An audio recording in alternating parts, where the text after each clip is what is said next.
welcome back to 𝘕𝓵𝓸𝓻𝓪𝓵. Today we are going to talk about the Chloro Delight featuring the new Togekiss from Astral Radiance, the new card with the Shine of Happiness ability, allowing you to heal 90 damage from your active Pokemon as you evolve this card from your hand. Also playing our Togetic with the Voice of Happiness ability, healing 30 damage from your active Pokemon as you evolve this card as well. And also our Togepi with the Touch of Happiness ability. As you bench this card from your hand, you get to heal 10 damage from your active Pokemon. So we actually need to do the stage 1 evolution fast or play our rare candy so that we get a big enough damage recovery to prevent a knockout hit on our Leafeon. We're playing our Leafeon VMAX for this deck with the max leaf attack doing 170 damage for 2 grass and 1 colorless, healing 30 damage from this Pokemon. It also has the amazing basic V ability, greening cells for the energy acceleration. We're also playing 1 copy of the VSTAR as well just to add versatility to this deck. So the most important thing for this deck is to set up at least 1 Togetic and 1 Togepi on the bench early on in the game, preparing for the stage 2 and stage 1 evolution for huge damage recovery in a single turn. We also have 2 Summoners to recycle the ability for more healing, keeping Leafeon alive for multiple turns. Also for the weakness guard, we have 2 copies of our Snow Leaf Badge to protect our Leafeon from fire types, and to prevent any special conditions, we have 1 copy of Aromatic Energy added in this deck. For our setup cards, we have 4 Quick Ball, 1 Ultra Ball, 1 Capture, 3 Incense, and 2 Turffield Stadium. For the draw support, we have 3 Research, 2 Marnies, 2 Schoolgirl, 1 Shauna, 1 Bird Keeper, and 1 Gardenia. For our switch cards, we have 1 Escaper, 1 Bird Keeper, 2 Snow Leaf Badge for the free retreat, and 2 Summoners for our 1 prize. We also have 1 Big Charm and 1 Boss in this deck for the extra support, so that's all for the deck. Let's go for gameplay!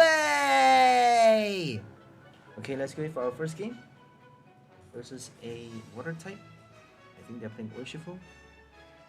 Up against Rapid right? Urshifu with Inteleon. Very meta deck. They got a Shaman coin. So we got our Togepi as the active. Touch of Happiness. It's a very blissful Pokemon.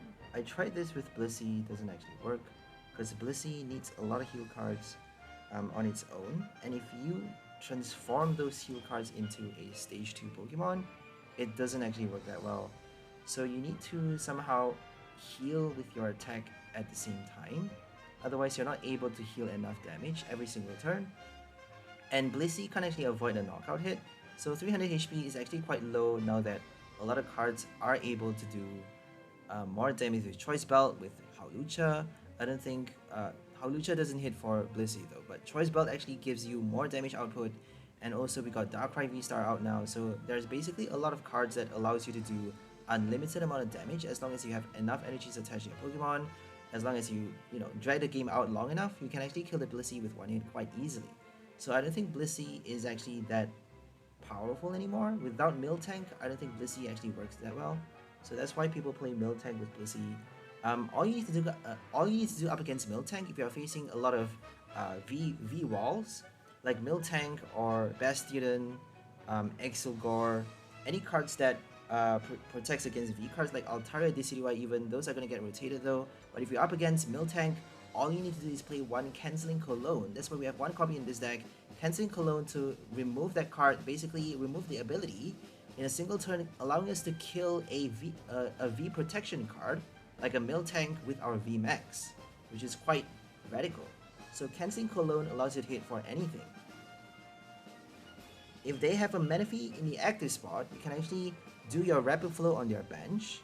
So Canceling Cologne with Boss actually works really well if you're playing Urshifu. So Canceling Cologne is a very powerful card. Make sure you are smart enough to use it the right way, because I think it's the new Phoebe is actually better than Phoebe because it's an item card. And for any VMAX deck, especially your Mew VMAX, it's better to just, well, Mew doesn't actually need it though, because Mew has Max Miracle. So 𝘕𝓵𝓸𝓻𝓪𝓵 and Mew VMAX doesn't need Canceling Cologne if you're up against Zamazenta or what's it called again? Miltank, Decidueye, Altaria. Those cards actually are quite annoying and pesky. But if you play 𝘕𝓵𝓸𝓻𝓪𝓵, you don't need to worry about it. If you play Mew VMAX, you actually need a little bit more damage to kill Decidueye. If you play if you run out of your power tablet, you can't actually play it anymore. So I've seen people play Mew VMAX with Silene though, quite interesting, quite smart as well, because you actually get to draw the cards that you put back at the top of your deck. You get to draw them out with your Genesect on the same turn after playing that supporter card. So that's kind of tricky, isn't it? Playing the supporter card, putting it at the top of the deck from the discard pile, any 2 cards. If you flip 2 heads, and up to 2 heads, you only get to flip up to 2 coins with that supporter. And then playing Beedril or Genesect, any draw system to get it out from the deck, or even Oranguru and Switching Cups. Oranguru is going to get rotated, but not Switching Cups. Switching Cups is actually battle style, so always think about ways to drawing the top deck like Pyukumuku as well.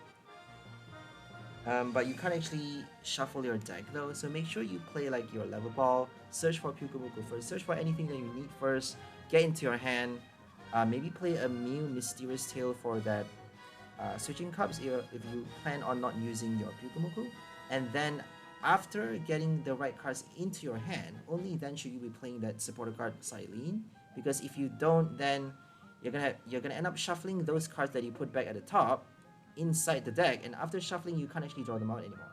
So shuffle first, search for your deck for any cards that you need first before doing the switching cups, before playing your Silene.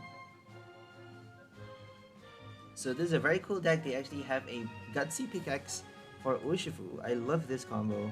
I've seen people play it before though in one of my previous videos, but it's actually quite interesting. It's like so new and so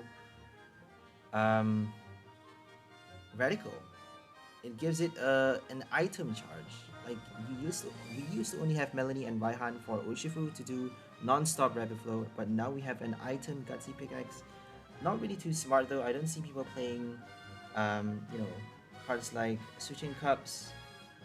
All you need to do is add like 3 copies in your deck, and then, you know, 2 copies even, and then you got your shady dealings to get. If you have a pickaxe in your hand, you can actually if you have a pickaxe in your hand, you can actually shady dealings for a energy search and a switching cups if you have enough Sobbles on your bench. So shady dealings for 3 items, that's all you need. If you have one of the 3 items in your hand already, you just need to search for those 2, and you actually get to search for an energy, switch that energy on your top deck, and then, you know, Gutsy Pickaxe onto your active, and you actually get to attach with the Octillery, a Rapid Strike energy for Rapid Flow every single turn, which is quite crazy. And then on your next turn, you actually get to evolve to your Inteleon for double search. So I mean, it's quite easy though. You can actually do like multiple Sobble, and then for your first Shady, thank you have a good deck as well. You actually get to, for your first Shady, you get to evolve like 3 Sobbles on the bench for triple search. For your next Shady, you get to evolve your Inteleon for like a lot of search as well, just as stage 2. I'm quite annoyed that the ability has the same name, because it's actually quite lazy on their part. They're giving them the same name for the stage 1 and the stage 2, which is just ridiculous. Nerdy Dad, we're up against a Nerdy Dad right now. I'm pretty nerdy myself, I suppose. I don't really want to label stuff, but I prefer being smart, I suppose. If you're smart in life, you can get through most part of it. I don't really want to talk about a gang stalking situation, but a lot of people are stalking me right now, and it's actually quite a scary situation that I'm in. And I'm, you know, going through everyday life, one step at a time, and I'm trying to stay afloat as best I can. But this game is actually making everything much easier, because it's making life much more fun. It's giving us more ways to explore new territories. It's giving us a lot more flavors in life, really. So without games in life, there wouldn't really be any point to living, right? So I'm actually quite thankful for this game. Quite a little bit unhappy about, you know, as you guys already know, upset about why the game is so constricted nowadays. You know, forcing you to play meta cards and meta decks every single, matching you up with the worst deck possible. Like if you're playing a grass deck, they always match you up with fire decks, but now that we actually have Snow Leaf Badge, they never match us up against fire decks. They only match us up against like OHKO, because if you can OHKO a Leafeon, there's no point playing Togekiss. So OHKO like Flareon, there's no chance we can win a Flareon VMAX deck. I think we've fought it twice, and we lost both games, I'm sorry to say guys, but we actually survived quite long though for the first one, because they actually have Houndoom. So they're playing a lot of Houndooms, a lot of supporter cards, trainer cards. They're actually planning on using Single Strike Energy and Choice Belt, and also, well, not Choice Belt, the other 2 card, Elemental Badge, and Single Strike Energy to add more damage, and also basically draw out cards from the deck late stage in the game. So initially they're planning to do only 200 damage, and then later on more and more and more as they sift through the deck and discard like non-energy cards and draw out non-energy cards from the deck, they actually get to do more and more and more. So that's their strategy, and it actually works out quite well. But if we are able to heal fast enough, we can actually kill 2 Flareon VMAXs. That's all we need. We just need 4 strikes. They actually need like, well, 4 strikes as well. And I think we hit first, but they actually got lucky with the second. I think the third strike they got lucky. They actually did the second knockout with the third strike. So the first strike, they didn't kill us, and we actually healed, and then we bossed a Flareon V on the bench. We bossed a basic V on the bench, and they decided not to evolve it, so we only got 2 prize for that boss. They couldn't switch because Flareon VMAX doesn't have a lot of trainer supports, so they have a lot of energies, they need a lot of energies in their deck, so they couldn't switch. We got 2 prize, but after that though, we're screwed because they get their 1-hit knockout, and then for our next card, we actually got enough turns to charge up the next one because we actually delayed the game with that boss. But for our next knockout, we got 3 prize, and that's it. They got their last Flareon VMAX. I don't think we even got the second knockout. I think we got close to killing the second VMAX. Sorry, the first VMAX, the second Pokemon, but we couldn't actually draw our second prize, our second 3 prize. Okay, here comes Lilligant. We're up against Hisuian VSTAR. Pretty cool. With Kricketune adding HP to that grass type Pokemon. It's a male now. I think Lilligant is basically a male flower. Gender fluid, right? I have no idea what's going on with the gender situation these days. Don't even get me started, guys. I mean, it used to be so simple. You either identify as a guy or a girl. I mean, it's simple. You don't need to complicate things. Like, why? Why do you need to complicate things? Why?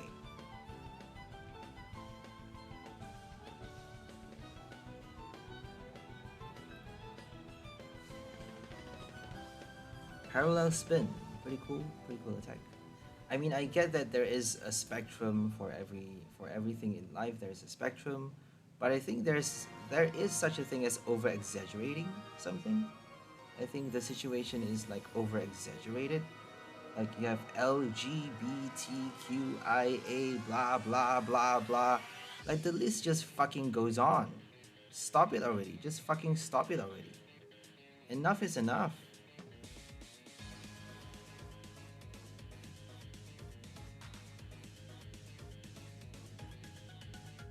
Identity is just another label. Like, stop labeling yourself. You can be whatever you want. Stop labeling yourself. I identify as this, I identify as that. You're putting yourself in a box. You can be whatever you want at any time you want, and you can change. Like, you can change whenever you want. You're not bisexual now and then gay later. You're not straight now and then gay later. You can be whatever you want, whatever you set your mind to. You're free. Like, you don't have to identify with anything. What's the point?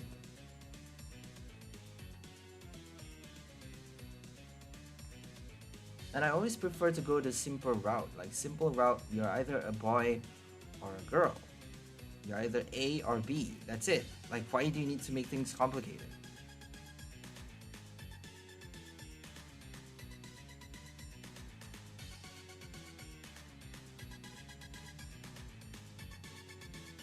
Okay, here comes their first strike. We're gonna evolve like mad. Later on, we got 2 Togekiss on the bench. We're gonna bench 1 for 10 damage recovery, and then we got our rare candy, lovely. We got 90 damage recovery. So 120 already in with our Max Leaf, plus 10 from Togepi. We just need to draw out our Togetic for 160 total recovery. I'm actually deciding to attack right now, which is quite silly. Okay, there we go. So 100. Let's see if we can get the stage 1 out. There we go, we got it. Lovely. Togetic. And we can actually do Canceling Cologne. Oh, we can't do it though. Because if we play Canceling Cologne on the Kricketune, then we actually need to boss something else. And if we boss something else, then you know, the other active Pokemon, the new active, gets ability locked instead of the Kricketune. So there's no way to get past Kricketune's ability, actually. Because that ability doesn't actually work on itself. So Canceling Cologne only blocks your opponent's active Pokemon's ability, which is quite difficult to play. Because you need to boss something in order, if they are playing like a Dunsparce or something like that, there's no way you can get rid of those abilities. Like weakness guard abilities, except if you play Avery against Mesprit, Collab Stadium against Mesprit, they may choose to discard one of the Lake Spirits if they want to keep their other attackers or something important on their bench, like a Flaffy, something like that. Whereas with Kricketune and Dunsparce, there's no way you can get past those abilities, just because if they are in the active spot, you can hit for the weakness, but there's no point because you actually have to hit that particular Pokemon. You have to hit either Kricketune or Dunsparce in the active spot to basically nullify its ability on the same turn. You cannot boss something else because that ability is going to work on the bench. So they actually discarded too many Beedrils. They discarded 2 copies and now they're going to play their Mustard with Lumineon. Let's see if they actually have another one inside the deck. I don't think they would be that lucky. I don't think they actually have that many. Like, Beedril is crazy. We actually have a Capture Energy attached. We only have 2 copies of Special Energy in this deck, so it's actually quite scary right now. No Beedril, there we go. They couldn't get lucky enough to get it. They discarded 2 though. They are playing Honey in their deck as well. So Kricketune Honey for Hisuian Lilligant up to 290 HP, tanking a lot of damage, and then heal. If they're lucky, they can actually heal all the damage with that 1 copy of Honey. So Honey is quite crazy. I actually had one game where I, flipped unlimited heads, up to like 11 heads to heal 440, but I don't actually have that many damage counters on my Pokemon. I only have like 300 damage on my Heatran, and it actually recovered everything. I was up against Malamar, I think. So that one game, I got super lucky and flipped like 10 plus heads with one single copy of that item card.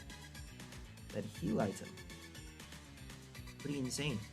So we're gonna play our Bird Keeper, hoping for a scoop on that, or at least an energy for the retreat. So we got our scoop. We actually get to heal even more damage right now. I don't think we can prevent a knockout on the next turn though, because if they get their Gardenia, we're done. I think they played their Star Perfume already, so we're gonna heal 130 damage this turn. And let's hope they pass the turn not attacking on the next turn. If they can't attack, we actually get to heal even more. So we're gonna get our Togekiss. We actually get to heal the same amount, but I don't think we're healing full damage because they actually did 230 damage, 260 damage. They did 260 twice, but the first time we actually recovered 160. So now we actually have 33 damage counter on Leafeon. And recovered 13, recovered 16, now we have 17 damage counters.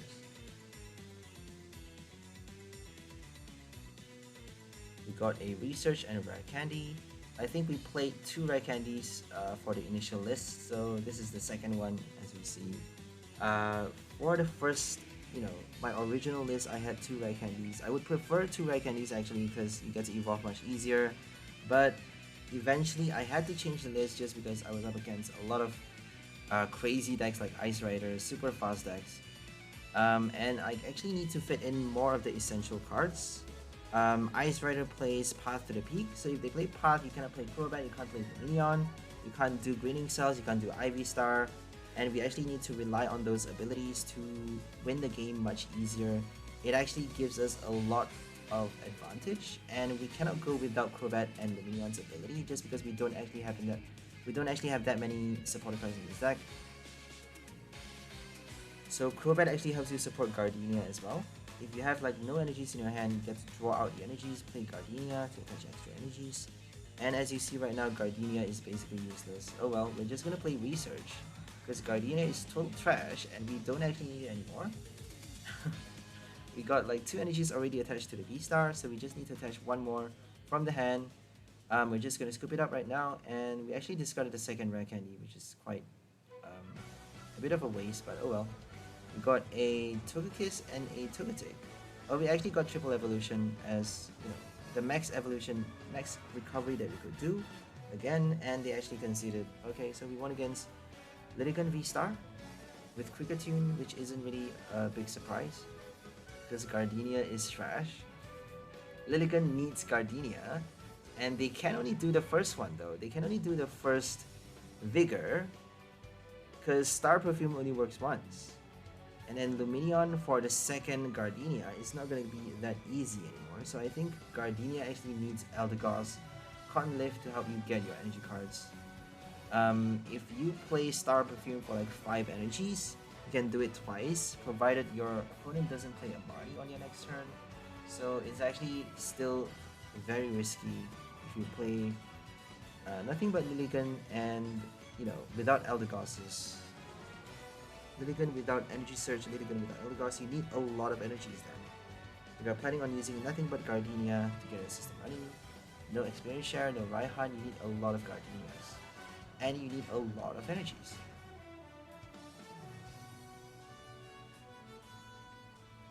Which is why I don't like Lilligant. It doesn't actually work that well. But I've seen people play Lilligant with Shaman. I think that would be the smartest way of playing Lilligant, because it doesn't need that much energy. Shaman only needs 1 extra energy, and if you can play Gardenia, you just need enough energies in your deck to attach that extra 1 copy of energy onto your bench Shaman, threatening your opponent to either knock out your Shaman or your Lilligant fast, because if they kill Lilligant, too many of your Lilligant before knocking out the Shaman, then they're gonna be, you know, they're gonna be punished by a lot of damage on the next turn. Shaman gets to do a 1-hit knockout much easier. If they kill Shaman, then they're gonna have to deal with Lilligant, right? Because Lilligant has a lot of HP, much more HP, a little bit more, and you got a Kricketune as well. So I think that is the smartest way of playing Lilligant, just because Shaman doesn't need that much energy, and you're basically forcing your opponent to boss it on the bench. If they can't do a 1-hit knockout on the Shaman, then you can actually retreat back to the Lilligant and attack over and over with the same Lilligant until it crashes, until it dies, and then all you need to do is you can even Star Bloom as well. Well, if you play Star Perfume, you can't Star Bloom anymore. All you need to do is do your Revenge Blast at the last minute, and you get a lot of damage. If you play like 2 copies of each, I think that would be the best. Maybe 3 Lilligant and 2 Shaman. Okay, here comes Arceus with Malamar. So Malamar is a dark type weak towards grass. This is the perfect matchup for us. They're playing Moltres as well, so a hand disruption deck. They're playing Jolteon as well. Pretty cool. They got Jolteon to shut down Inteleon and Drizzle Shady Dealings. They get to shut down Lumineon V as well. But they can't actually play those cards themselves, so that's the bad thing about Jolteon, is if you're shutting down water type Pokemon's ability, you cannot play Manaphy, you cannot protect your bench. Jolteon has its limits, so your opponent gets to play Urshifu against Jolteon Malamar.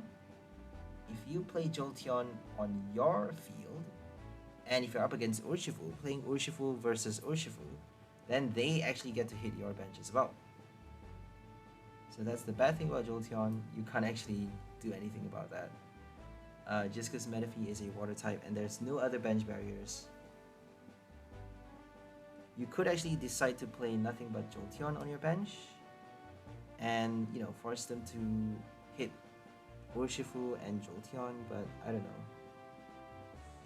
I think you need like Cheryl to prevent a knockout. I mean, I'm thinking too much. I don't really like Jolteon with Urshifu because it doesn't really, I tried it doesn't really work that well because you need a lot. Jolteon is very tricky to play just because you need a lot of ways, a lot of setup. You need to bench it fast, you need to evolve it fast. I mean, they can do Shady on their second turn. They can evolve on their second turn and they're gonna do a lot of searches. They're gonna bench a lot on the first turn with Keep Calling, if they get to use that attack. Otherwise, they can play Brawly or like VIP Pass, Quick Ball for multiple Sobbles on the first turn, and then on the second turn already, they can do Shady for like 3 or even 4 searches in a single turn, and then Starbirth as well, so that's quite crazy. If you don't pull out your Jolteon on your second turn, going first, on your second turn going second or going first, it doesn't really matter. If you don't pull it out on your second turn, you're done. You need your memory capsule, you need to evolve to stage 1, so it's not that easy. How do you get that tool card? You need Oranguru V. Oranguru V doesn't even work that well just because you need other supports and you can't actually be benching that card. You can't be wasting your bench spot for that one V card just to get the tool card. So I don't know. It's tricky. I think all you need is like 3 copies of the memory capsule for it to show easily into your hand if you're playing Beedril or any other draw system. A big support like Research, enough Marnies in your deck, enough draws to get you that tool card, and 3 copies is just enough. But 3 copies is actually eating up a lot of space because it's a tool card you need is basically a stage 2 already, right? Playing 3 copies of the Eevee, 2 copies of Jolteon, and 3 copies of the tool card is kind of the same as playing 3 copies of Rare Candy for a stage 2 Pokemon, a stage 2 support. So what's the point of having a stage 2 support for a VMAX when it does so little? It allows you to hit the bench, but it also allows your opponent to hit your bench. Like, it doesn't do a lot. Jolteon isn't really that powerful.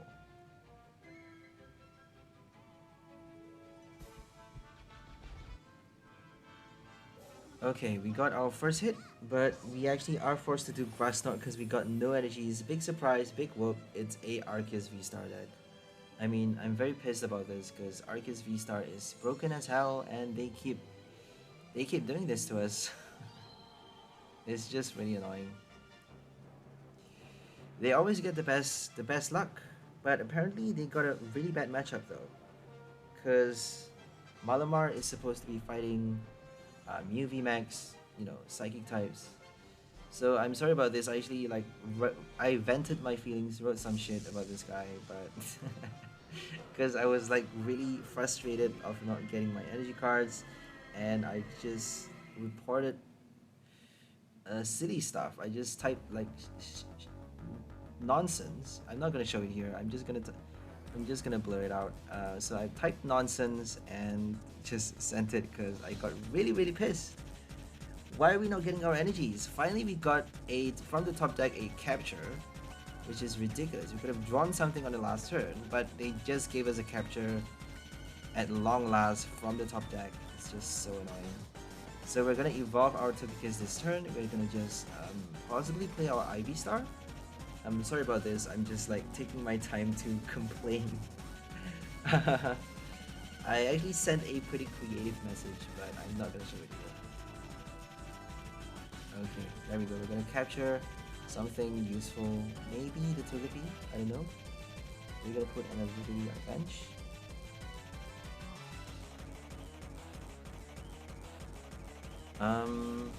I don't think so.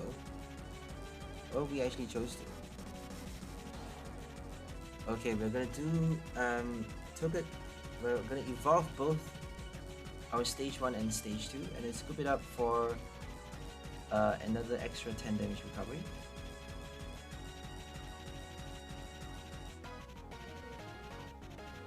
We've got our V-Star. We're gonna prepare the V-Star for the attack. Leafeon is almost dying, but we actually get to heal 160 this turn. So we're recovering so much. We get to survive more than one more turn, right? We probably get to survive 2 more turns with this one VMAX. It doesn't do a lot of damage though, but it's enough for us to kill the Arceus. Just because they have no big charm, fortunately. So we got our Touch of Happiness. And there we go, we heal 130. We're gonna heal 30 more with Max Leaf. I think that's it. We got 300 and I don't know how much. 340 minus 20. 320 HP remaining. 320 is like full HP for a regular VMAX. So that's a lot. Since they're not playing fire types, we don't need our Snow Leaf badge. We actually have one in our hand. Snow Leaf badge actually gives your Leafeon 0 retreat as well. I didn't realize that. I thought it was only no weakness, but it actually has no retreat cost as well. Pretty cool. So Leafeon VSTAR and VMAX get to use that 2 card for 0 weakness and 0 retreat. Okay, they get to put 1 card at the bottom. They didn't play their Marnie, no Judge, so we actually get to keep our hand, which is ridiculous. We got 2 supporter cards, we got our evolutions. I think they're gonna put the Togekiss, because we already played our Incense. So I think we have to play our Research to get back the Togekiss, because we need a big enough recovery this turn. We get to heal an extra 30 though, thanks to the second Togepi. So I think we get to heal, like, if we get our Togekiss, we get to heal, how much do we get to do? I don't know really. 190 damage. We get to heal 190 damage. And if we are lucky enough to evolve on the next turn, 2 Togekisses, we get to heal up to... And if we get a 3rd Scuba Net, we don't have a 3rd Scuba Net though, that's the problem. So I don't think we're able to do that. So I think the max we're able to heal in a single turn is like 180 plus the 30 from Max Leaf, 210 damage. That's the max we can do for this deck. Because for us to do more, we need a 3rd Scuba Net. We need a 3rd Scuba Net to evolve another Togetic for 240. Well, 250 because we get to bench another Togepi. So 250 total recovery, which is a lot though. Recovering 250 damage with ability instead of item cards or like supporter. You get to heal with ability. Nothing but ability. And effect of attack. My bad. Max Leaf actually helps you recover as well. So Gardevoir actually is weak towards the metal type, and there's no way you get to protect your Gardevoir from weakness. That's why we're not playing Gardevoir for this list. We're playing instead our post-rotation card as well. It's a very post-rotation deck. Very future, future forward. Modern deck. So you get to play it after the rotation. You get to play it right now. It's pretty cool. It also has the Grass Stone attack doing 60x damage for each energy on your opponent's retreat cost. We got our Bird Keeper, that's fine. We actually got free retreat though. We got Snow Leaf badge, that means we get to retreat without the Bird Keeper. So we're recovering damage from the active. We actually get to recover from the V-Star. It's actually dying. We get to recover 180 though. 180 damage. So Moltres is essentially doing 10 damage. They're doing 10 damage at a time, which is pretty sad. Oh well.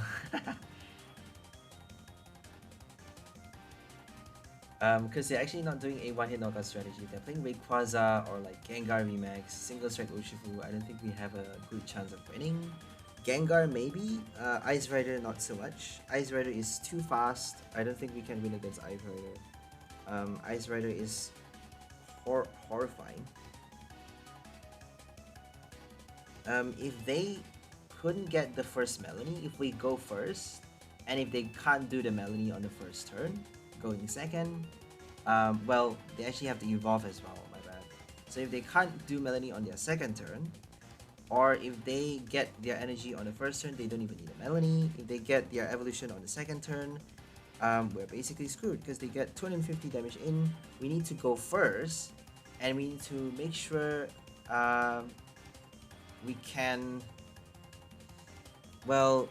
bench enough Togepis to start. We can evolve fast. We can attack by our second turn. If we can't, we're screwed.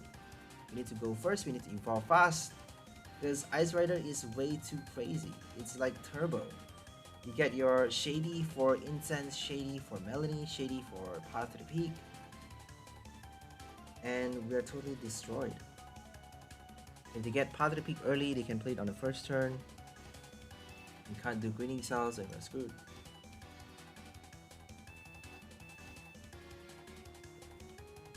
So Ice Rider, all you need to do for a high chance of winning is to go first. If you go first with Ice Rider, you actually have like close to 90+% of winning. That's how ridiculous this game is. If you play a metal deck though, you can actually stand a good chance of winning. So 𝘕𝓚𝓚𝓪𝓵 is still in the game, very much in the game. 𝘕𝓚 gets to kill Ice Rider with one hit, and there's no way they get to avoid that. There's no way they get to get through the weakness, unless if they're playing Mesprit. But they need to bench like a lot of that card. They need one Uxie, one Mesprit, and one Azel. So all the 3 Lake Spirits on the bench. And that actually prevents them from playing the Shady Dealings that many times. So not enough Sobbles on the bench means they can't play Melanie that easily. They can't search for the Choice Belt that easily. They can't do Melanie every single turn. They can't do 250 every single turn. So it's not that easy. Especially if your opponent plays Avery and a Metal type. I would love to destroy a Ice Rider though. It's been so long since I've won against an Ice Rider deck. It's just ridiculous. I hate Ice Rider, guys. Malamar, I've won against Malamar quite a lot of times already, so I'm not too frustrated with that deck. But Ice Rider is my my worst enemy.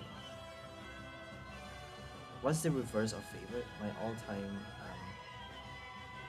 dislike, I suppose. I hate Ice Rider, guys. It's just so boring. 2 energies for 250. I mean, there's no creativity in there. It's super fast, doing so much damage. With how Lucha out now, you get to do 310. Fucking ridiculous. And you get your quick shoot. I mean, you don't even need to do anything. You don't need to do anything. You got Melanie. You don't need a lot of things. That's why they have like so much room for Path to the Peak, so much room for... They even have the room for Crushing Hammer if they want. I'm pretty sure. Crushing Hammer, Fan of Waves. Oh my goodness. I hate that deck so much.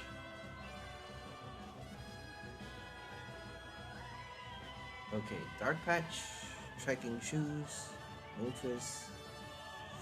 So they can do a one-hit knockout if they actually hide on the bench long enough. But we got our V-Star. I think we are just gonna attack with a V-Star if they do that, because we actually got the ability,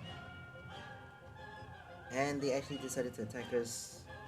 They couldn't get enough energies to kill the V card, fortunately, because we actually have it in the active spot. So now we're just gonna recover with our VMAX.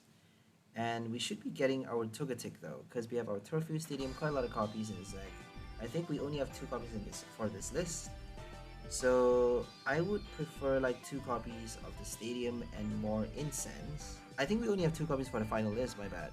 So this one actually has like maybe 1 copy, I think. One of the Turfu Stadium.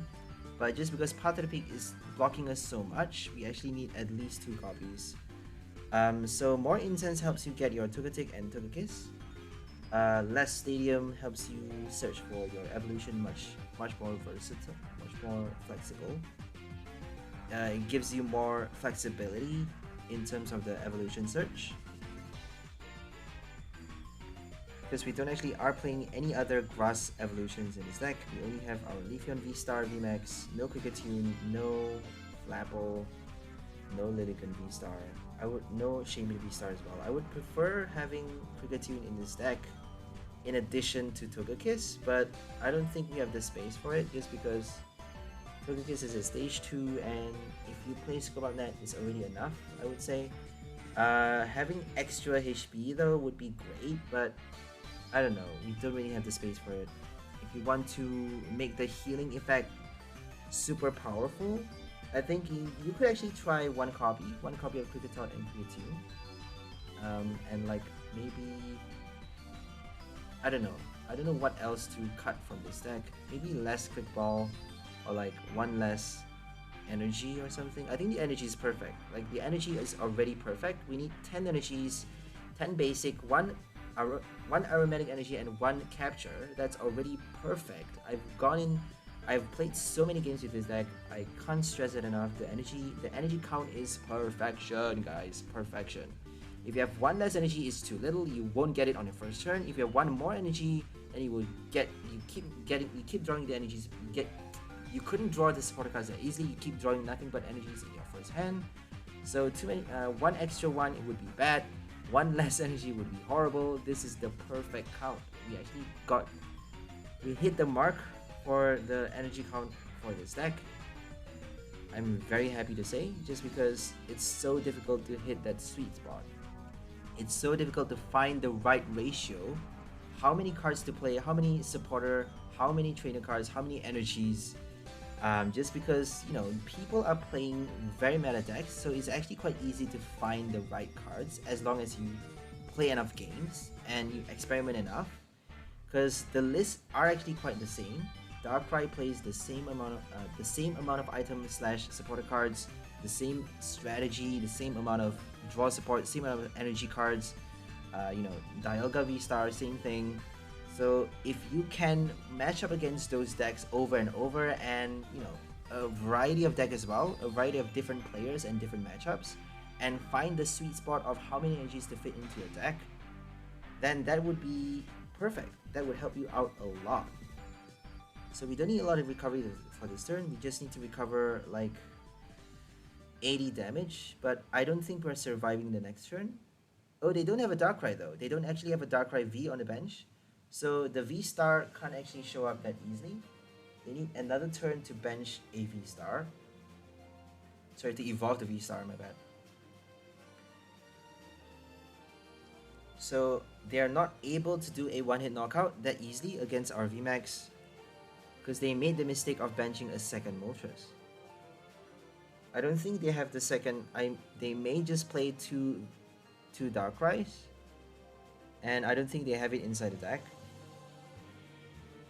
Because if they have it, they would have benched a Darkrai. 190 damage, I mean, that would be smarter, right? Because since if you are up against a heal deck, the best way to win is to do a one-hit knockout. And Darkrai can actually do it. Darkrai can do a one-hit knockout. They're trying to exhaust us of our heal resources. So once we run out of our resources, we can't heal anymore, and they can actually collect knockout much easier. But I don't think we're gonna run out of it that easily, because Togekiss gets to heal so much damage and buy us extra one more turn for another knockout. We get to VSTAR the Crobat for 2 prize as well. So Moltres is actually weak to his grass type. They need to play the One Prize Moltres to to deny us extra prizes. And the One Prize Moltres isn't even doing enough damage. So if they do Aura Burn, we're just gonna collect the knockout for 2 prize, and then VSTAR the Crobat for the final 2 prize. And that's it. It's quite easy to win this game, because they didn't bench a second Darkrai. That's it for them. They need to be attacking with the VSTAR. So they're playing a different sort of Darkrai deck, because they got the VMAX Crobat and also Moltres. Well, same for everything except for the Crobat. So we're just gonna collect the knockout this turn, and then VSTAR I think they're trying to attack with the VMAX, right? So drawing 2 prize this turn, and then we actually got VSTAR though, so we're just gonna VSTAR on the next turn. They may actually kill the VSTAR on the bench, so I don't think it's that smart. I think we should have just kept the boss in our hand and just kill the Crobat for 2 prize, and then VSTAR the Moltres on the next turn. If they don't Marnie us, we get to play the boss. So I'm not sure why we did that. I think we were being a bit too cocky. So if they are able to knock out our VMAX with 1 hit, then we can't attack on the next turn. They actually got an extra knockout. So it's actually quite scary right now, but they couldn't do it though. Moltres is not doing enough damage. Fiery Wrath doesn't actually do a VMAX knockout. I think you need like your opponent to draw 5 prizes and to have a choice belt and a 𝘕𝐿𝐿𝐴 on your bench as well. I don't think even that's enough.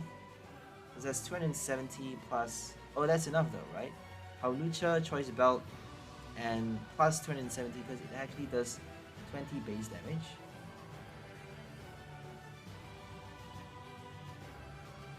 So we're just gonna retreat.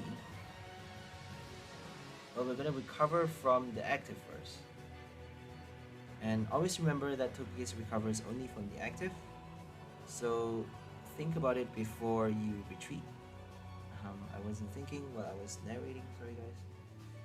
So it's very different while you're playing the game. You have to focus so much. I don't think we actually get to do the voiceover at the same time because it's so intense. While you're playing the game, you have to focus so much. And if you try to talk your audience through the situation while you're playing the game, you're gonna lose focus, you're gonna make mistakes, and you can't actually afford to do that. So I prefer to just separate those two and, you know, record the gameplay first and then the voiceover, which is a little bit of cheating in terms of editing and video processing, but I don't care. Everyone cheats on YouTube, right? Everyone cheats on YouTube, and it's the way of life. It's just the way of life. How do you survive in this crazy world? Okay, we won against Darkrai VSTAR. Now we're gonna go for the next one with our crazy Togekiss Infinite Heal deck. Heal Loop. I don't think it's a Heal Loop. I think the only Heal Loop deck that I've ever seen being played is Blaziken VMAX. Blaziken and also Umbreon Eldegoss. Umbreon VMAX Eldegoss V with Cheryl. Blaziken VMAX with Cheryl.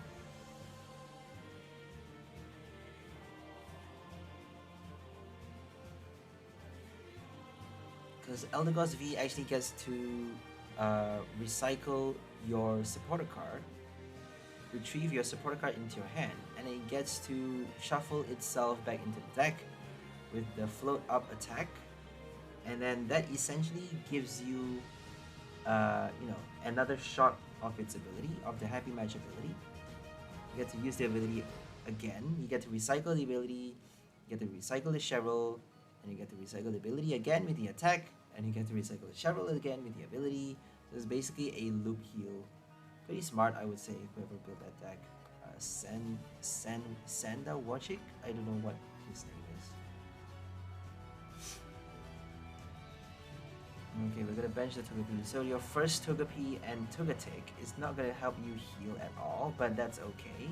We don't want to be healing any damage with those cards because if we bench them fast enough, if we have a Togetic and a Togepi, before they damage our Pokemon on our bench, then we actually get to evolve on the next turn, recovering up to 130 damage in a single turn. Plus Max Leaf, we get to do 160 damage recovery after it, you know, gets damaged. After it receives the recoil. Well, not recoil, but receives damage from your opponent. Okay, we're up against a Urshifu VMAX with Moltres, Urshifu, Meta deck.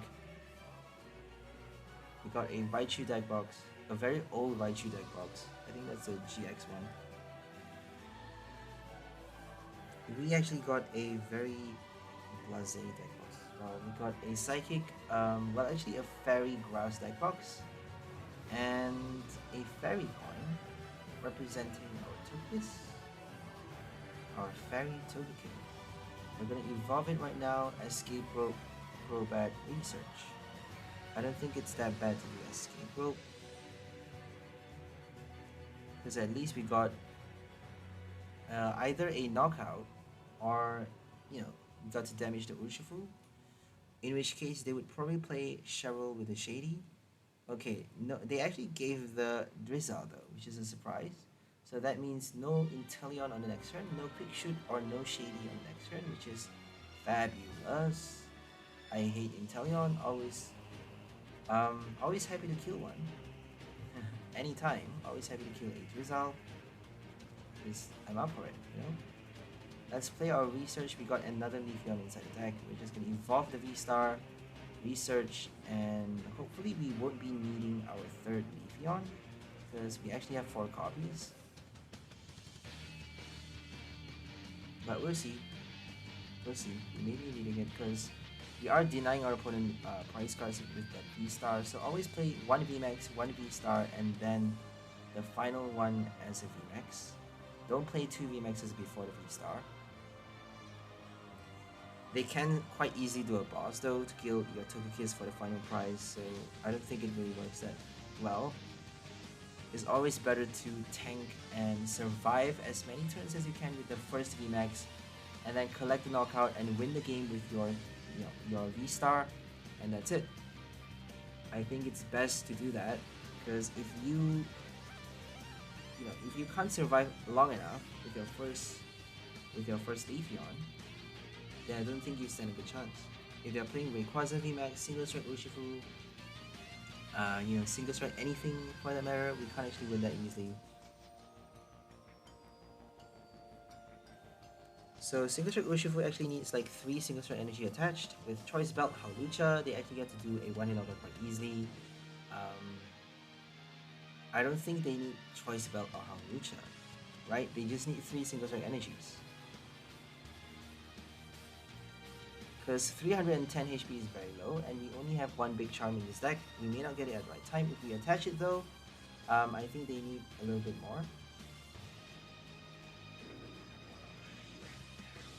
So they need a Choice Belt in addition to the 3 single strike energy attached, or a 𝘕𝓚𝓚, Choice Belt, and 2 single strike energies. Well, 𝘕𝓚𝓚, Choice Belt, and 1 single strike energy. So 𝘕𝓚𝓚 is really changing the game. VMAXs are obsolete now, thanks to that 1 Radiant Pokemon. But if you play 𝘕𝓚𝓚, you can't play any other Radiant cards. So Radiant Greninja gives you a powerful draw support, but you need energy cards, a lot of energies to attack. Radiant Heatran does a lot of damage, does a 1-hit knockout quite easily. And I would love to play that card, but I'm gonna play it a little bit later.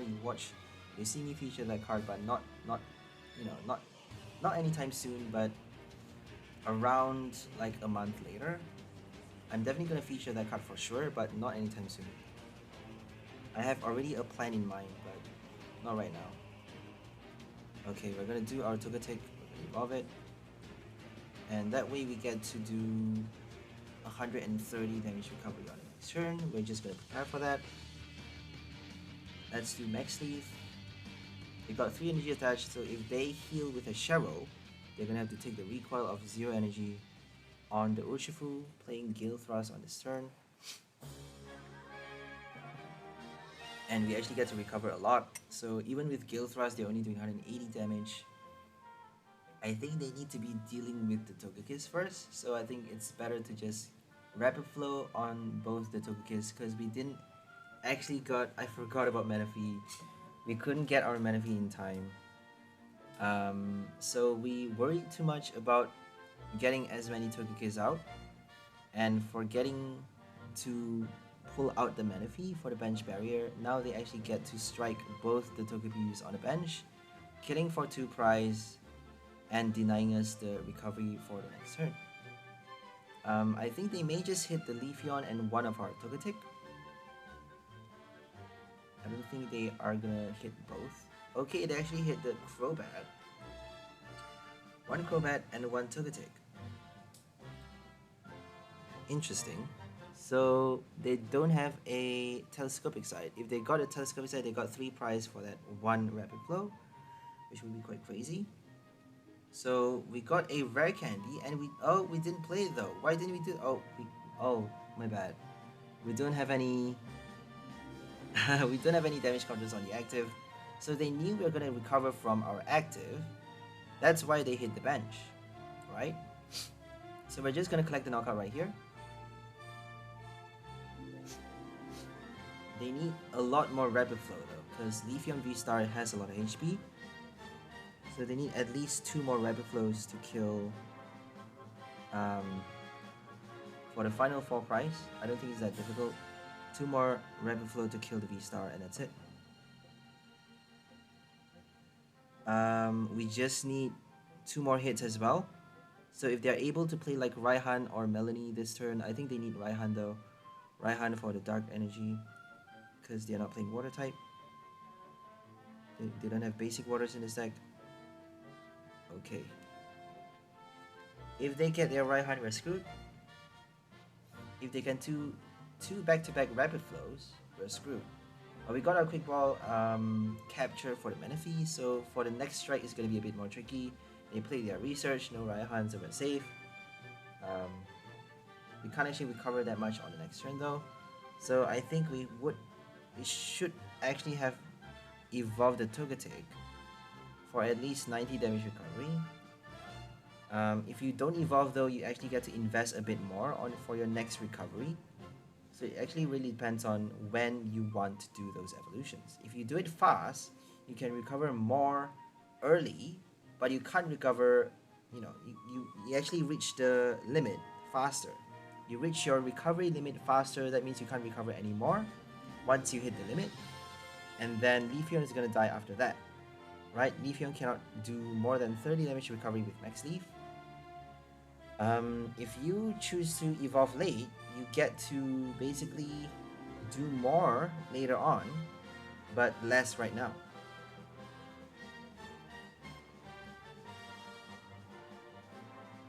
Okay, they actually retreated to the bench. What are they going to do now? Probably a Scuba Net for 180 Gale Thrust.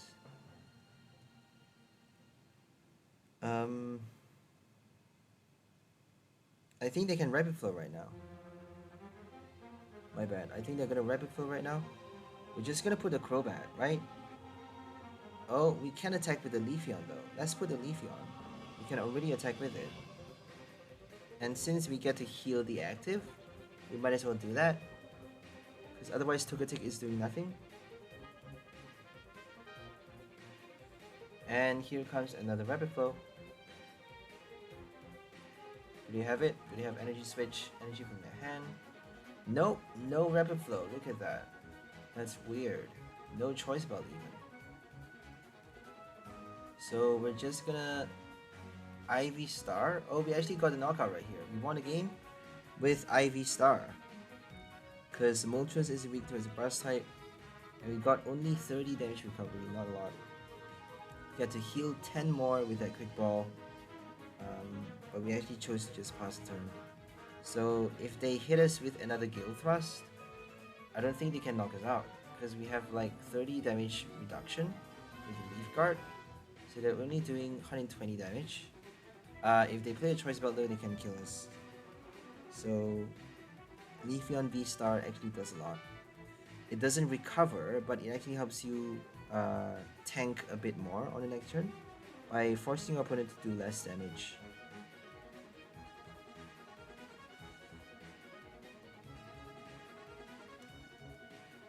Okay. Getting a Leafeon to start is always the best. We do have 4 copies though, 4 copies of the V card, and 3 copies of our Togepi, 1 of each Crobat Lumineon. I don't think we have anything else. So 9 basic is like the perfect number. This is like the best deck ever because we get to play a very meta list. It's a very meta list. It fits in so well just because the cards are so nicely structured, and you get to play everything in perfect harmony.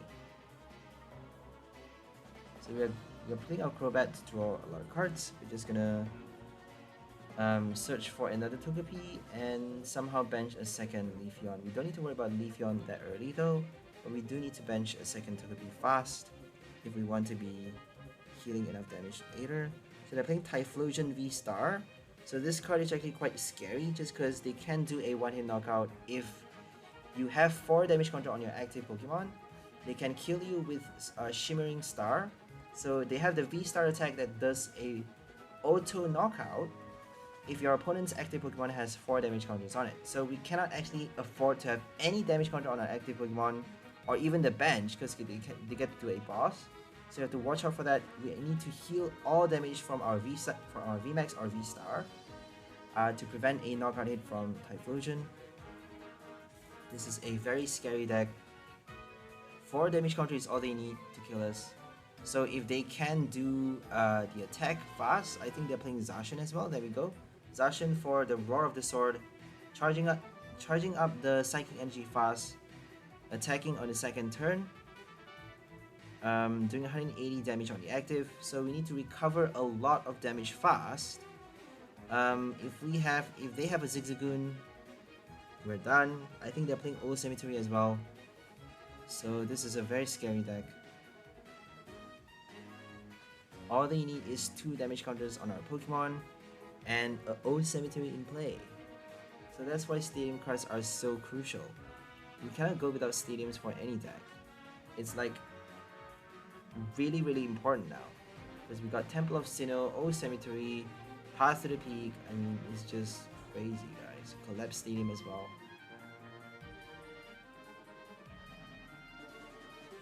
Zapdos. So Zapdos hits for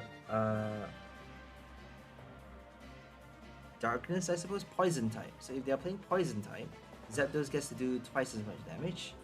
But if they're playing Poison type, they get to hit your Typhlosion for twice as much damage. They get to hit the weakness, you get to hit the weakness, is the perfect harmony, right?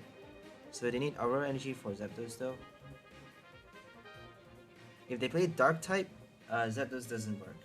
Because Dark type is weak towards grass, it's not weak towards fighting, and Dark type gets to hit for weakness against Typhlosion. Ghost type, Mimikyu, Ghost, Fairy. I think Mimikyu is a ghost, it's not a fairy for the VMAX.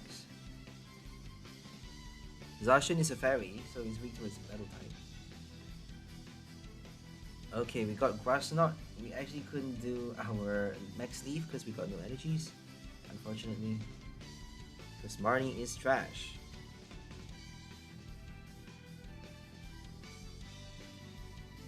Okay, they're doing Mimikyu VMAX with Acerola. That's pretty cool though. So, occult numbers for 13 damage counter placement, and then boss anything on the bench, like a VMAX, V-Star, Shimmering Star for a one-hit knockout. And then after that they got Old Cemetery, we got the first attack, Typhlosion V-Star, I forgot the attack, but the first attack allows you to do 180 to the active, and allows you to place 3 damage counter on your opponent's bench Pokemon in any way you like. So 3 damage counter is not bad, and you got your Old Cemetery as well. I think you actually need Horror and like Choice Belt or Rocky Helmet to do more. So I don't know, Typhlosion is not really that powerful, honestly. Just because we don't have that many psychic support just yet. So Shadow Rider is a ghost support, but it's a VMAX. You need a lot of it to sustain for your next attacker. So you either need Experience Sharer for you to attack after the first one gets knocked out. So they get to pull out a second V-Star, a second attacker for your Typhlosion immediately after they kill you. Immediately after they kill the first one, and then you actually get to do the Hollow attack. I forgot what it's called. I think Hollow Flames. Hollow Flames for 180 damage. 3 energies is a lot. If you play Experience Share, you need a Raihan and an extra energy from your hand, so it's a lot of energies. A little bit worse than Dragapult, because Dragapult got like 5 damage counters on the bench. Only 130 damage to the active though, so kind of a little bit different than Dragapult. Dragapult got a total of 18 damage counters spread on your opponent's field. Typhlosion gets 21 damage counters for 3 energies. So I actually prefer Dragapult, but it's a VMAX, so that's the tricky thing, isn't it? V-Star is not that powerful, but it has a crazy, insane V-Star power, which you only get to use once per game. VMAX is much more powerful, but it has the 3 price liability, so it's not really that strong in a sense. Just because if it gets knocked out, your opponent gets to draw so many prize cards.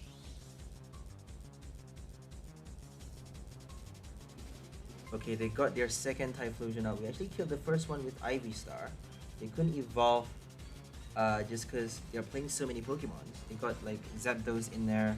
They got the Radiant card. They got the Zacian support. They got another VMAX. Like they need a VSTAR and a VMAX in the same deck. I mean, it's just too many Pokemon. You need enough Incense, Adventures Discovery, Ultra Ball to make that combo work. So we actually have a lot. I suppose that's the reason. So the matchup isn't really that equal in a sense because we have 3 Incense, 1 Ultra Ball, 2 Turffield Stadium, a total of 5 ways of getting our VMAX, 5 ways of evolving our Pokemons. Turffield Stadium doesn't actually count though, just because it's not a item card. So if they can evolve with Stadium cards, I think it would be better. It would be easier for them, but there's no option for that. So I suppose that's the reason we could get the evolution much faster than the Typhlosion. But having 4 Incense is always better. If you don't have Turffield Stadium, it's always best to add at least 4 Incense and 1 Ultra Ball. It's better to have 1 Adventures Discovery in addition to that if you're doing a VMAX or a VSTAR, if you want to evolve fast, just because it's that difficult to pull out the evolution. I don't know why, don't ask me why, it's just that difficult. 3 Incense is not enough, you need 4. And 1 Ultra Ball. I love VIP Pass though, don't get me wrong, it's kind of trash sometimes. If you don't get it early, you're stuck with it inside your deck. You can just play a Marnie and draw nothing but VIP passes at your turn 8 or turn 9, play a Marnie and get nothing but VIP passes. That would be horrible. That would be like the worst case scenario. And we don't want that to happen, so I think the best way to play that card is to add like only 3 copies or Chromomatics. I would prefer just playing 3 VIP passes in any deck. I don't think you should be doing 4 unless you have a way of, drawing cards and searching for stuff. If you have a way of getting your system running without supporter cards, without that much, without needing that much, then you actually get to play 4. Or if you have a way of drawing out the VIP pass on your first turn, like a Peony or item search, Mysterious Tail Mew.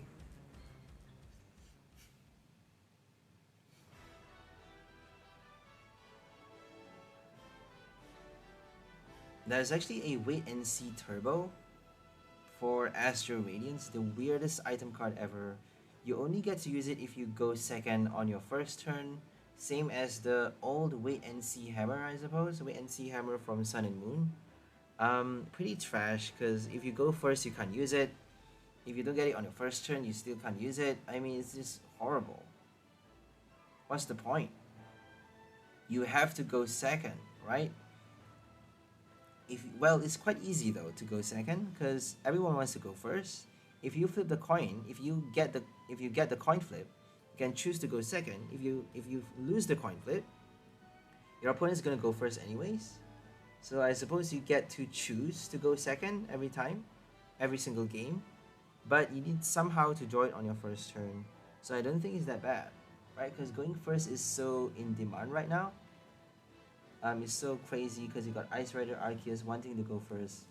It's just madness. Going first is always the best because you got to attach your energy on the first turn. You get to evolve already faster than your opponent. You get to attack after the evolution. You get to do a V-Star attack or a V-Star VMAX attack early, and that could actually secure you the win automatically. You could do an auto win just by going first, like Ice Rider, very popular auto win. They finally got their V-Star, but they got no energies. I mean, it's just a bit of a joke, because Typhlosion couldn't attack throughout the entire game. I mean, it's just a bit sad. I'm sorry to say, but they couldn't find the right ratios, because I suppose we were playing a very quirky deck. So I think they are preparing to fight against Arceus or one of those meta decks. We're not playing a very meta list, but we are buffing our deck to you know, to have enough evolution draws, to have enough evolution incense, ways of getting the evolution, ways of attaching energy. We have a lot of energies though, more than the usual amount. But if you're playing like a 3 energy attacker, you need at least 10 energies, right? I think that would be a given. I don't think that's like too much to think about. I don't think that's really, there's really a choice. If you play less than 10 energies, you're not gonna get it out. I mean, Roxanne draws you 6 cards. You should be getting an energy. You're shuffling into your deck though, right? That's the bad thing about Roxanne. Shuffling your hand into the deck and drawing 6 cards. You could be drawing anything. They need energy searches apparently. For Crystal, I mean, you're playing Psychic type. For Crystal is so easy. They should be getting their energies. I mean, it's a bit sad. Or maybe they're just like super unlucky. It happens, it does happen. You get a really shit day. The game decides to just screw you over. You get no energies after like doing so many things, drawing so many cards, and pulling out your basics already.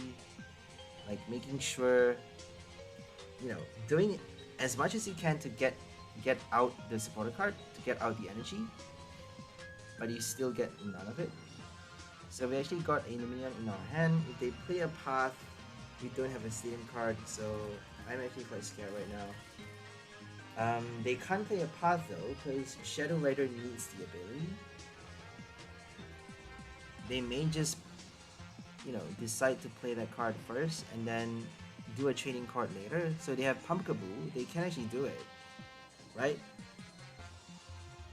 They could have done it, but not anymore. They could have done like Path to the Peak and then Pumpkaboo on the next turn. Evolve and Underworld Door, and you get to use their ability on their turn, discarding that stadium from play, giving them free access to Shadow Rider's ability. So that's the power of Pumpkaboo. You get to control when to play your Path to the Peak. You get to control when it is inside the field, which is quite interesting. So they got Cruel Charge Articuno, and they did nothing but Shadow Mist. I don't think they even have enough energies, so no supporter cards though. This is quite sad. Shadow Rider did nothing but Shadow Mist, and they couldn't even get another copy out. No Shadow Riders on the bench, no Alcremie, no Articuno, no nothing.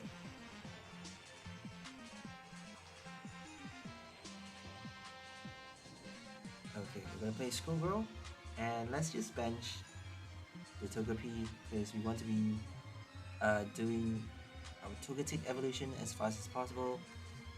So we don't actually need to recover any damage with Touch of Happiness. We just need to do Max Leaf, but we're just gonna do it anyways. Max Leaf heals 30 damage from itself. Touch of Happiness heals 10 damage from the active. Touch of Happiness, Voice of Happiness, Shine of Happiness. Pretty cool, isn't it?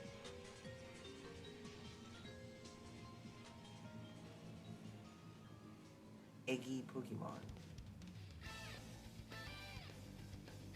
It's an egg.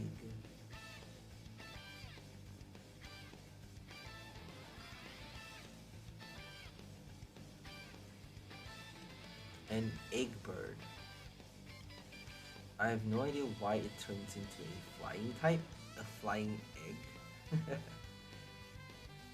It's an egg. It turns into a flying bird.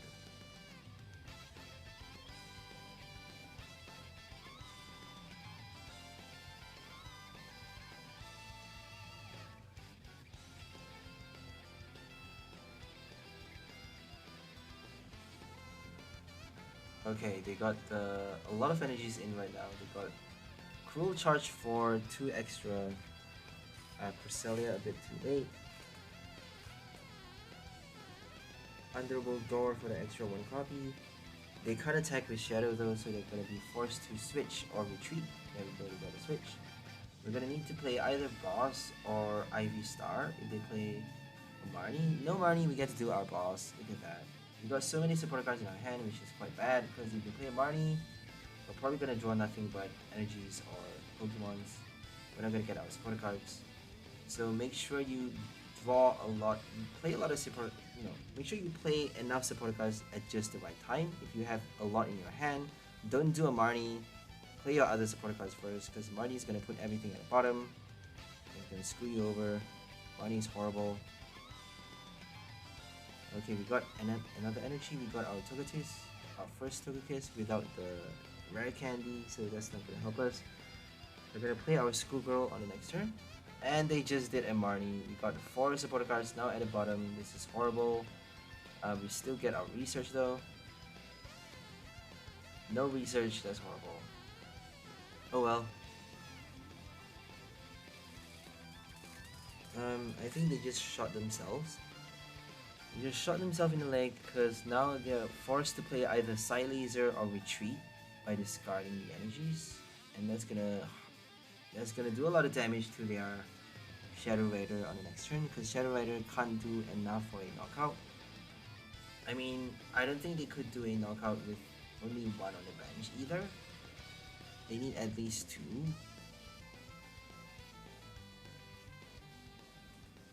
$120 damage on the active, pretty sad. So now we get to recover with Togetic. We got 60 damage recovery this turn. And we just need to attach the energy. Always prepare your next Leafeon. Already think about the next one from the very beginning. Otherwise, always prepare for a one-hit knockout. They can always do a surprise knockout. You never know. If they're playing fire types, they could do Tool Jammer, Tool Scrapper, remove your Snow Leaf badge. If they play OHKO decks, they can do it like Rayquaza, Single Strike. Torterra, I suppose. Don't really know a lot of one-hit KO attacks. 𝘿𝐿𝐴 is pretty strong. I've made a 𝘿𝐿𝐴 V deck. If you guys want to check it out, it's my channel. 𝘿𝐿𝐴 V with Latios and Latias does a one-hit knockout against any deck. Very, very powerful card. Doing 40x damage for each energy attached to 𝘿𝐿𝐴. And you get to move any amount of energy on your other Pokemon, any type of energy as well. You get to move special energy from your other Pokemon to your 𝘿𝐿𝐴 V as it moves to the active spot. So it's the same as the Farfetch, it's the same as Galarian Surfetch. As it moves to the active spot, you get to move all energies to it. But for this one, you get to move any type of energy. That means you get to move any any basic, any special, anything, any energies. Whereas with your Farfetch, you only get to move fighting energies. So you still get to move your Stone energy, Aurora energy, fighting basic for Surfetch. I just called it Farfetch, my bad. Okay, here comes the Shadow Rider. Not doing enough damage. This is quite sad because this is their second one. I think they got a really bad start because they couldn't bench a second one. They couldn't get their supports out fast enough. They got, going well. They couldn't do the Cresselia on the first turn. I think we went first as well. So Cresselia is basically very risky because if you don't get it on the first turn, you can't get enough energies. They are playing so many Cresselias though, so I suppose that's their main strategy, is to play that attack on the first turn, and getting so many energies allows them to do a one-hit knockout much faster. They still need a lot of bench though. They still need to bench as much Shadow Rider on, as fast as possible, because that guarantees them at least 5 extra energies on their second turn, and that's a lot more for a one-hit knockout.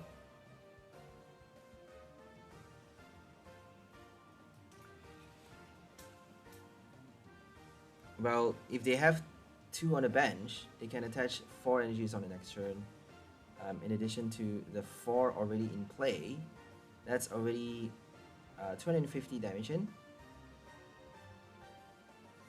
250 damage with Choice Belt, Hawlucha.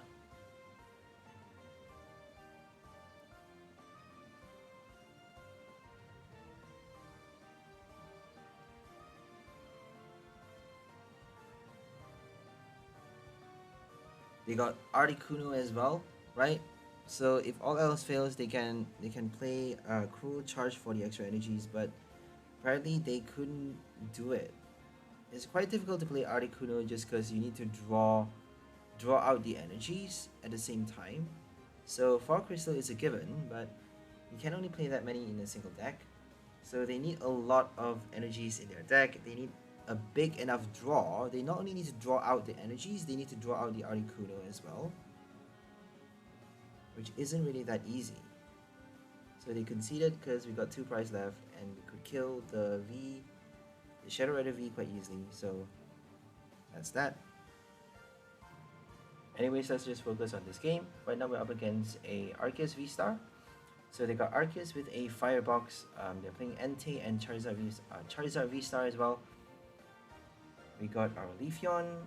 Don't actually have the basic early, so this is a late start. Finally, we got no Leafeon on our bench, not in the active spot. We got no Leafeon on the first. I don't even think we got it on the second turn as well. So this is a very late start for us. They actually got an early start, but they're playing weak supporter cards. They actually have Barry inside their deck, so it's not good to be playing Hop or Barry. I mean, you should be playing Marnie, Research, stuff like that. At least a Schoolgirl if you're playing V-Star V-Dex.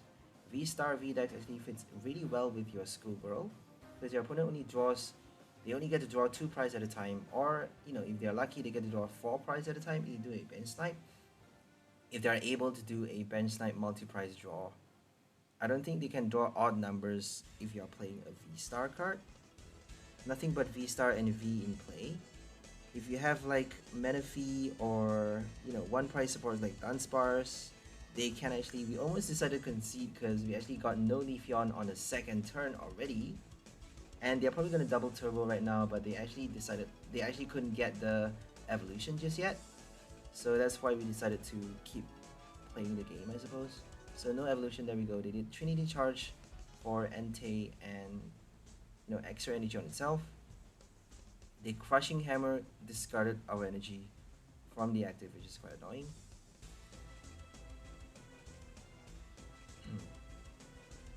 So I think playing Barry is quite silly, because we have so many options though. You have so many options for new supporter cards as well. Zisu, we got the new Kamado, 𝘕𝓐𝑚, I don't think it works for fire types, but Kindler for fire types. There's so many options. Shauna, Schoolgirl. Okay, we're gonna attach our Grass Energy. We finally got our Leafeon and Breeding Cells.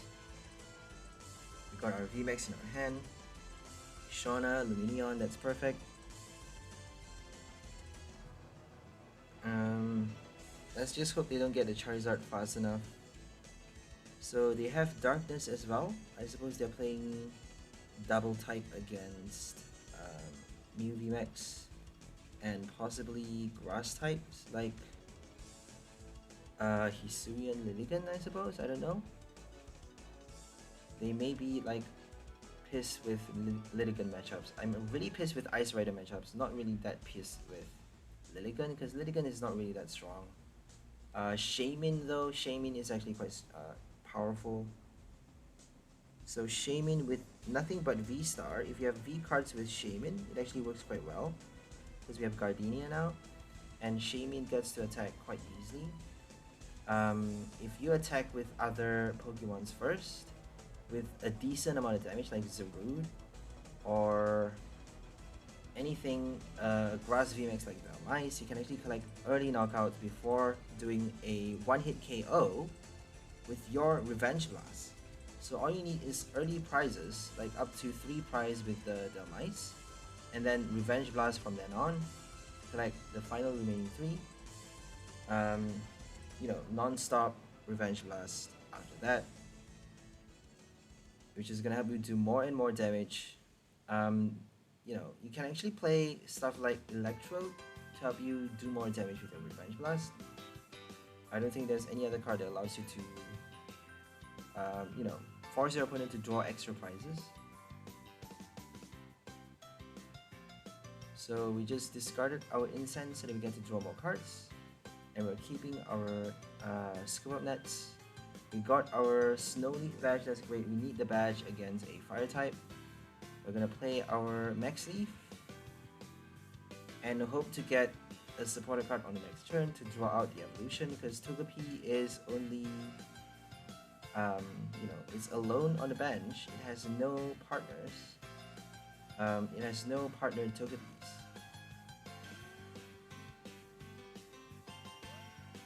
Togepi is so lonely right now.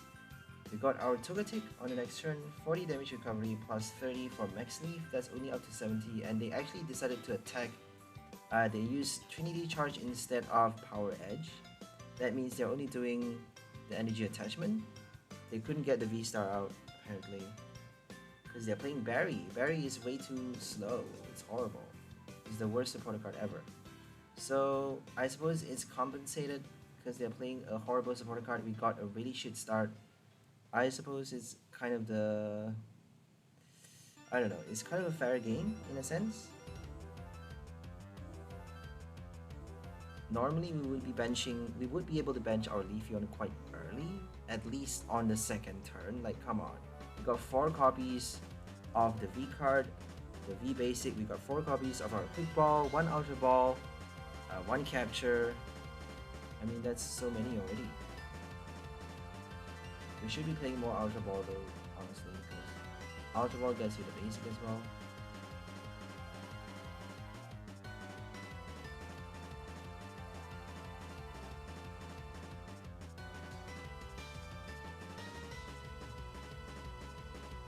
So no VIP pass for this deck. I normally have at least like 2 or 3 VIP pass in my lists, just because I love that card so much. But for this one, we are playing a One Prize support, so I don't think we need that. And if we can bench 1 Togepi to start, I think that should be good enough. It's better to have 2, obviously, but I mean, we can't really be greedy if we don't get it. We don't have a Togetic, so we're going to be forced to draw out the rare candy, which is horrible. Oh, we actually evolved it this turn, so we evolved it already. My bad, I didn't see that. So we are only able to heal 70 damage, but thanks to Snow Leaf badge, we're staying alive for yet another turn, knocking out the Charizard if they don't evolve. If they get their V-Star, they can actually do Star Blaze. They can do the first attack though. The first attack actually knocks us out, so 230 is enough to kill us. Because we couldn't bench enough Togepi to start, and actually destroyed us a lot. So if they can bench enough Pokemon, they can actually knock us out. They're doing up to 200 damage with Entei. If they can bench all, you know, if they have a full bench, they actually have. They actually are able to knock out our Leafeon.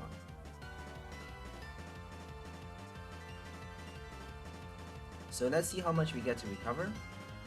We're doing 90 right now. Don't have a Togetic, so we need to be getting our rare candy for another drastic recovery, another drastic healing. We may just retreat to the bench because Snow Leaf badge has 0 retreat. I don't think I'm aware of it at that point of the game, so I actually chose not to retreat. So we can actually retreat to the Leafeon V-Star and, you know, keep it on the bench until we can heal with our Togekiss. So we couldn't get our rare candy, unfortunately, and it's staying back at 11 damage counters for Leafeon. So all they need is the V-Star. There we go. They finally got the Charizard V-Star, knocking us out with 230 damage. They don't even need to use the Star Blaze. They're keeping it for the next turn for the Leafeon V-Star knockout. So Choice Belt gives them even more damage, but they actually had to retreat with the Entei, so they got nothing to attack with on the next turn. Because they didn't do Magma Basin apparently. They should have done Magma Basin. I think they already did it to the Charizard, I don't know. Pretty sure they have a lot of energies with the Trinity charge. I don't think they need that much energies. So they should definitely be doing the basin on the Entei, because now they got nothing to attack on the next turn. We actually got another Snow Leaf badge attached to the second one, which is great. At just the right time, we get to protect it from weakness, guarding it on the next turn from Entei's super crazy attack. High damage attacker. Okay, we got 4 cards, and we're just gonna attack right now. We couldn't get the rare candy for some reason, but we don't need it yet. So we just need to IV-star the Entei. If they retreat to something else, there we go, we won the game. They conceded, because we just need one last V knockout, and Entei is already damaged. So right now we're up against Single Strike Urshifu. Single Strike Urshifu with Umbreon. Urshifu is not weak towards grass, but Umbreon is, so it's actually giving us the advantage if they're playing that card. If they bench it, if they choose to evolve into the Dark Signal for the Dark Signal ability, we can actually play IV-Star to kill the VMAX on the bench, and then, you know, kill the Urshifu with 2 strikes, and that actually helps us win much easier. So 3 hits is all we need to win the game. 3 hits. If we can survive one Urshifu, you know, the first one blow, then we can actually win the game quite easily. So I don't think we can do that though. We may need to pull out the third VMAX. Well, the third Leafeon for the second VMAX evolution. So play a VMAX, a V-Star, and a second VMAX. But I think we only did a VMAX and a V-Star because they couldn't knock us out for some reason. They should be able to, but they couldn't get the Houndoom in time. So they need Houndooms for the Roar to get enough damage boost for a one-hit knockout. Because Leafeon VMAX is a VMAX after all. We got a lot of HP in there. And we're gonna just do one bench, play our turf field, and pass the turn with Greening Cells. We get to play Shauna as well, my bad, because we actually go second. And we're gonna Greening Cells, pass the turn. I don't think they can attack on the next turn. Nothing but laser focus because they got no Houndoom. They could play like a surprise Meowth and Mustard for the Houndoom, right? They could do a surprise Impact Blow with the Mustard, which would be quite interesting to watch, but apparently they are just benching a Houndour.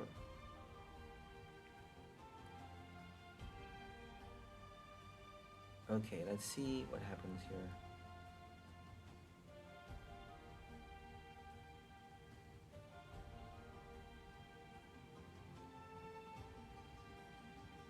Urshifu. So normally I would say this deck is not going to win against one-hit KOs, but you still stand a good chance though if they are not able to do it fast. If you can hit the bench for the weakness, I think it's worth staying in the game because we can actually do IV-Star to knock out the Umbreon with one hit. We can, you know, try to survive the Urshifu with a Big Charm, because they need a lot of single strike energies, or possibly a Choice Belt. If they play a Choice Belt though, we're screwed because they just need the Houndoom. They just need 2 Houndoom and a Choice Belt, and that's it.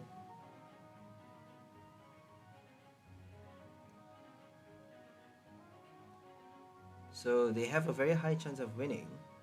They just need to evolve everything, and they got their first knockout easy, right? We do have 2 Gardenias in this deck though, so if we can bench our Leafeon fast, our second one, we can actually Gardenia for enough energies to get the second one going, and somehow IV-Star to kill the Umbreon later on. So our first concern is obviously the Urshifu. If they can kill our Leafeon VMAX right now, it would be super bad. If they can't though, we can actually collect the knockout on the next turn, and then all we need to do is boss or kill the Umbreon on the next turn. Right, they actually bench another Umbreon though. That's actually very bad, because they, I suppose, are not aware of the weakness, because Leafeon can actually kill Umbreon with one hit. But I think benching that Umbreon actually seals the deal right there. All we need to do is kill the Urshifu in the active spot, and then Boss or VSTAR the Umbreon. They even evolved it already, so giving us an extra 3 prize. All we need is, well, if they don't evolve the Urshifu though, we got only 5 prizes, right? So they can actually choose to do that, but if they don't evolve it, we can actually heal a lot with our Togekiss, so we don't need to worry too much about that. So that's all for this time. We'll see you on the next episode, and bye for now, Poke people!